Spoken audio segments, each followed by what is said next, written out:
There are men out there who hate women, want to oppress women and be extremely violent towards women. And these men do struggle with their sexuality. And they also struggle with their gender. And a lot of times, when these men who hate women obsess over women and continue to chase after women, they ultimately want to become one. Hi, my name is Dr. Natalie Jones. I'm a licensed therapist. And, trigger warning, I'm going to be talking about some stuff as it relates to transgender. This does not apply to everyone. There can be some exceptions. So this isn't a broad stroke application to transgender. But I've spoken on this before, and you can find it on my YouTube from years ago. Um, when I worked in the Department of Corrections, and I worked in a Department of Corrections that allowed transgender inmates to come in, or allowed inmates to come in and, transition to transgender. And one of the things that I've noticed is that there are men who have extreme violence towards women in their crimes who then later transition. And this isn't just for clarification. This isn't just men. This also can be boys as well.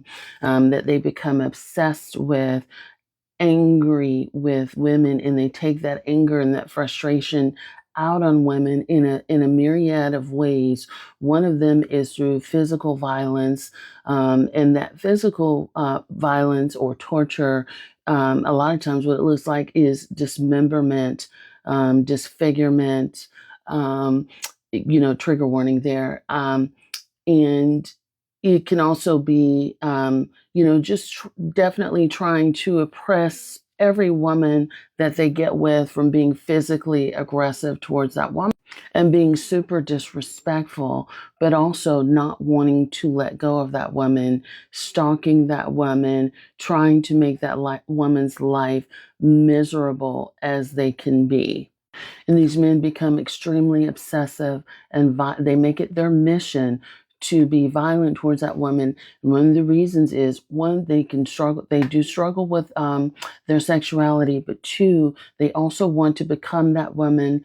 That admiration, obsessiveness comes from, like, I covet the attention, the network, her femininity, everything that she has. I want that, and I covet that for myself. And I hate that I can't be you and I can't have all of those things for myself. And so I'm going to turn you every which way but loose, in order to break you down. And ultimately, in a lot of cases, not all, in a lot of cases, they kill women or permanently disfigure women or enact violence and rage, that woman is permanently scarred in some way for the rest of her life. And a lot of times, it's not just one woman, it could be several women. It can come across as extreme misogyny, extreme hatred. There's also a progression of danger. There can also be a progression of sexual aggression, different types of sexual aggression. There's also a progression of inappropriate behavior. And again, like I said, this isn't always just full grown men, because I know that I've done a post similar to this before, and people say, oh, it's not men, it's not real trans. The challenge with that is, there's no distinction between people who, there's no distinction in terms of identity, in terms of how people identify to the public, in terms of whether or not they're autogenophiles or they're true trans, as people say it. There's no distinction to the common person. There's no distinction when that person goes in private spaces by women. There's no distinction from that to the outward public. And so, a famous case that I'll tell you about here, based out of, I believe it was Charleston, South Carolina, where a boy, he did this. A boy. Let me tell you a story. It was Mary Lynn Witherspoon, and I think she was dating a man, and it was his son. Edmund, I think it was Edmund Brown. Um, Edmund Brown, he just got, weird and inappropriate with her. He was taking her clothes, her jewelry, and things like that.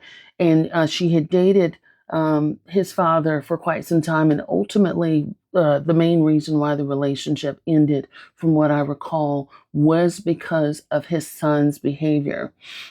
And so his son continued to stalk her, break into her home, was stealing her clothes or panties or undergarments or jewelry, and things like that.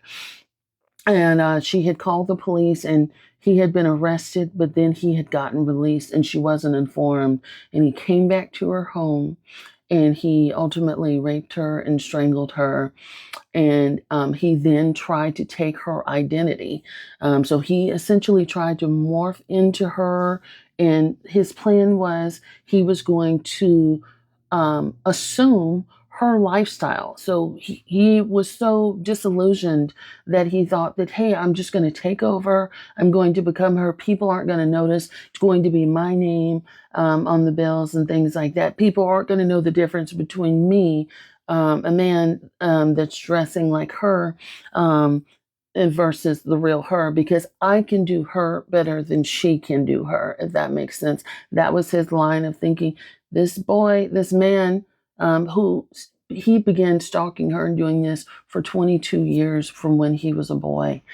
So there was a lifelong thing that he had done. And the last I heard, I don't know if anything's changed. I haven't looked up the case recently.